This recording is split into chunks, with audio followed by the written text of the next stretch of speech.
Salut, c'est Passion Bruce Lee. Aujourd'hui, on se retrouve pour une toute nouvelle vidéo sur ma chaîne YouTube. Donc, je sais, ça fait longtemps que j'ai pas fait de vidéo où je parlais. Je faisais beaucoup de vidéos de montage parce que j'avais pas trop le temps de tourner et tout. Donc, du coup, je faisais des petites vidéos comme ça. Un peu à l'arrache, j'avoue. Puis, je poste mes TikTok Bruce Lee aussi. Je sais pas si ça vous plaît, mais ça se voit, je trouve. Un peu. Donc, aujourd'hui, je vais parler de. Comment dire, de tous les stéréotypes qu'il peut y avoir sur Bruce Lee, les clichés un peu de gens qui ne connaissent pas vraiment Bruce Lee. Voilà.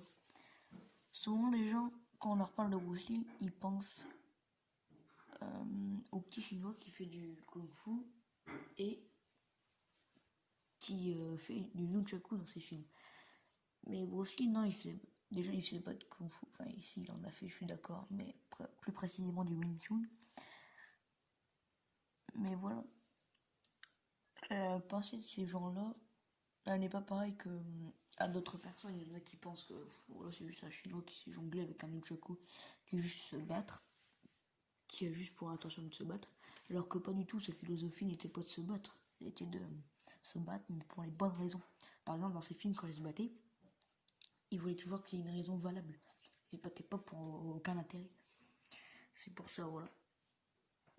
Parce qu'il y a des gens qui prennent Bruce Lee pas au sérieux, comme quoi c'est du fake dans ses films et tout, mais bon.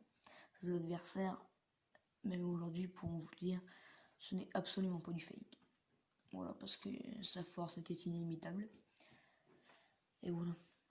Donc en ce moment, là, je vais tourner quelques vidéos de ce joueur pour parler vraiment de Bruce Lee, mais pas comme je l'ai parlé dans mes anciennes vidéos, genre de ses films, machin. Mais vraiment de s'exprimer sur les clichés qu'il peut y avoir sur lui. Mon deuxième avis sur Bruce Lee, parce que voilà. Enfin, plein de petites vidéos comme ça, mais je sais pas comment vous expliquer ça. Mais voilà.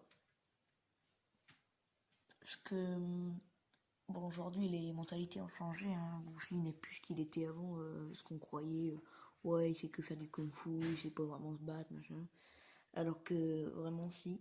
Bon, je sais pas si ces stéréotypes existent, mais il y en a pas mal qui existent. Après, par contre, il y a les remarques racistes sur lui. Donc, il en a beaucoup connu. Et sa vie, en fait, pendant sa carrière parce qu'il voulait faire une carrière à Hollywood et son objectif c'était de combattre les barrières raciales d'Hollywood. Par exemple, pour une série qui devait s'appeler The Warrior, il avait même tout prévu et tout. En fait, ça s'appelait Kung Fu et il devait jouer dedans. Mais il voulait pas, Hollywood ne voulait pas d'un chinois. Pourtant, le Kung Fu, il en connaissait un rayon. Enfin, le Wing Chun, machin, on a bien compris. Et non, ils ont pris un acteur blanc, il me semble, oui. Et il était vraiment enragé contre lui, parce que, enfin pas contre lui, mais contre Hollywood, qu'ils n'ont pas voulu lui donner son rôle. Voilà, c'était encore comment dire,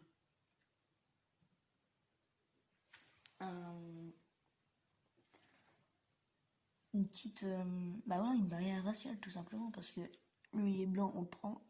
Bruce Lee était chinois, enfin sino-américain, et bah du coup on l'a pas pris. Mais voilà. Donc lui toute sa vie c'est ce qu'il fut. C'est en fait il voulait pas trop que le racisme existe. Enfin, pas comment expliquer ça.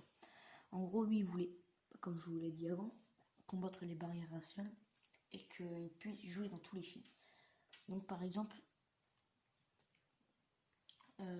pour ses films, il a été à Hong Kong, il a tourné plein de films, enfin plein de films, voilà quoi, vous m'avez compris.